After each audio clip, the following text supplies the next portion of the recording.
بھاول نگر میں درائے ستلج کی تباہی کاریاں جاری ہیں۔ منجنا آباد اور چشتیہ میں بھی سیلابی ریلے نے خوفناک صورتحال پیدا کر دی۔ لاکھوں افراد کھلے اسمان تلے زندگی گزارنے پر مجبور ہیں، جبکہ ضلع انتظامیہ صرف فوٹو سیشن تک محدود دکھائی دیتی ہے۔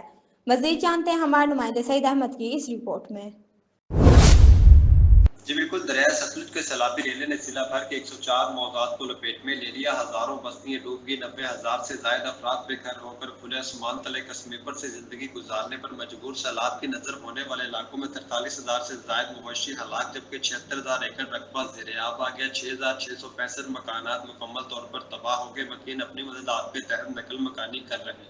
ریسکیو 1122 ابھی تک صرف 1774 افراد کو محفوظ مقامات پر منتقل کر سکتی، جبکہ لاکھوں متاثرہ افراد کسی بھی قسم کے حکومتی ریلیف سے محروم ہیں۔ متاثرین نے وزیر اعلیٰ پنجاب مریم نواز شریف سے فوری نوٹس لینا اور ریلیف فراہم کرنے کی اپیل کی ہے۔ دوسری جانب بھکا پتن اور بابا فرید پل کے قریب پانی کی سطح مسلسل بلند ہو رہی ہے، جس سے خطرہ مزید بڑھے گا۔ ہیڈ سلیمان کی پر پانی کے خراج 1,13,000 کیوسک ریکارڈ کیا گیا ہے، جس سے سیلابی صورتحال مزید سنگین ہونے کا خدشہ ہے۔ جی